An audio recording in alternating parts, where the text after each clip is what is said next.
Hi friends, welcome back to my channel Suhas Dev vlogs. మీరు నా వీడియోని ఫస్ట్ టైం చూస్తున్నట్లయితే please subscribe to my channel Suhas Dev vlogs. ఈరోజైతే మనం మేజర్ మిల్లెట్తో చక్రాలు చేయబోతున్నామండి. యాక్చువల్గా నేను మేజర్ మిల్లెట్స్తో ఒక పిండి పట్టించాను కదా, ఆ వీడియో మన ఛానల్లో ఉంది, చూసేయండి. డిస్క్రిప్షన్లో నేను లింక్ ఇస్తాను, ఒకసారి చెక్ చేయండి. మేజర్ మిల్లెట్స్ అంటే రాగులు, జొన్నలు, సజ్జలు అండి. ఇవి అన్నీ కలిపి నేను ఒక పిండి పట్టించుకున్నాను. వీటితో పాటు మినపగుళ్ళు, రాజ్మా అండ్ కొంచెం కినోవా కూడా యాడ్ చేసి పట్టించిన పిండి ఇది. కంప్లీట్ వీడియో అయితే మన ఛానల్లో ఉంది, ఒకసారి చెక్ చేయండి.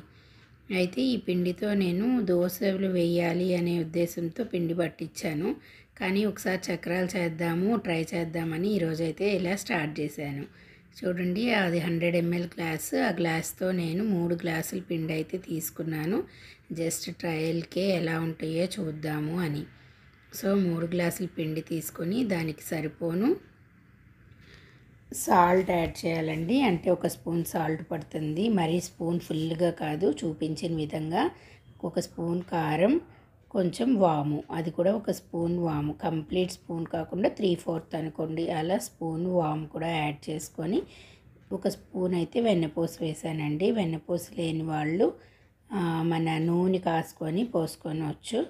తర్వాత ఆ పిండిని మొత్తాన్ని యూనిఫామ్గా కలపాలి. నా వీడియోస్ మీకు నచ్చినట్లయితే ఒక లైక్ ఇవ్వండి and me friends and family మెంబర్స్కి షేర్ చేయండి.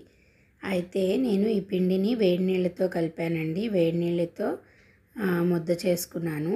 చాలా స్టిక్కీగా వచ్చిందండి వేడి నీళ్ళతో కలిపితే. నేను ఫస్ట్ టైం ట్రై చేస్తున్నానని చెప్పా కదా, సో చన్నీళ్ళతో కలుపుకున్నా సరిపోతుంది అనిపించింది. జనరల్గా మిల్లెట్స్ పిండిని ఏదైనా వేడి నీళ్ళతో కలిపితేనే బాగా జిగురు వస్తుందండి. కానీ ఇవి వేడి నీళ్ళు వేస్తే ఎక్కువగా జిగురు వచ్చింది అనిపించింది. నార్మల్ చన్నీళ్ళు వేసుకున్నా కూడా సరిపోతుంది.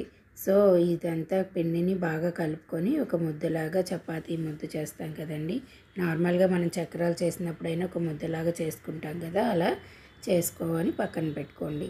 అయితే ఇప్పుడు నేను ఈ చక్రాలు పిండడానికి ఈ స్టీల్ గన్ అయితే యూజ్ చేస్తున్నానండి. నాకు తెలిసి ఇది అందరికీ తెలిసే ఉంటుంది, ఈ మధ్య అందరూ బాగా యూజ్ చేస్తున్నారు. యూజ్ చేయడం చాలా ఈజీగా ఉంటుందండి. ఫస్ట్ మనం ఏవి పిండాలి అనుకుంటున్నామో ఆ పర్టికులర్ ప్లేట్ని వేసుకొని ఫిట్ చేసుకున్న తర్వాత లోపలైతే కొంచెం ఆయిల్తో గ్రీస్ చేయాలండి. గ్రీస్ చేసిన తర్వాత మనం ఆల్రెడీ రెడీ చేసుకున్న పిండి ఉంది కదా, ఆ పిండిని అయితే ఇందులో ఇప్పుడు పెట్టుకుందాము. అయితే ఈ చక్రాలు పిండుకునే గన్ను మనకి ఏ స్టీల్ షాప్లో అయినా దొరుకుతుందండి. చాలా ఈజీగా ఉంటుంది యూజ్ చేయడానికి. నార్మల్ ట్రెడిషనల్ గన్తో కంపేర్ చేసినప్పుడు ఇందులో వేసి వత్తడం చాలా ఈజీగా ఉంటుందండి. మీరు కూడా ఒకసారి ట్రై చేయండి. సో ఇప్పుడు పిండి ముద్దని అలా నేను పెట్టేసుకొని ఈ గన్ని ఫిట్ చేసేస్తున్నాను. అందులో చిన్న నాబ్ ఉంది కదండి, అది లోపలికి ప్రెస్ చేస్తే ఆ ఫ్రంట్ ఉన్న ఈ పార్ట్ని పైకి లాగలుగుతాము. అప్పుడు పైకి లాగేసి ఫిట్ చేసేసి మనం చక్రాలు అయితే ఇలా చూపించిన విధంగా పిండేసుకోవడమే అండి. చాలా బాగా వచ్చాయి, చూడండి ఎంత బాగా వచ్చాయో చక్రాలు. కలర్ అయితే కొంచెం డార్క్గానే ఉంటుందండి, ఎందుకంటే మన మేజర్ మిల్లెట్స్లో రాగులు ఉన్నాయి కదా, అందుకని కొంచెం డార్క్ కలరే వస్తాయి.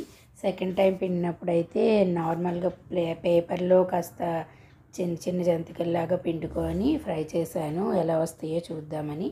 ఫైనల్గా అయితే సూపర్గా టేస్టీగా చక్రాలు అయితే రెడీ అయిపోయాయి. టేస్ట్ అయితే చాలా బాగుందండి.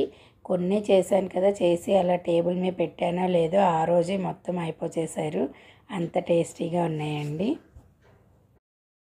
మీరు కూడా ట్రై చేసి ఎలా వచ్చాయో నాకు కామెంట్ సెక్షన్లో చెప్పేయండి. టేస్ట్ ఎలా ఉంది, టెక్స్చర్ ఎలా ఉంది, అన్నిటినీ కామెంట్ సెక్షన్లో చెప్పేయండి. అయితే ఈ రోజుకి బాయ్, నెక్స్ట్ వ్లాగ్లో కలుద్దాం.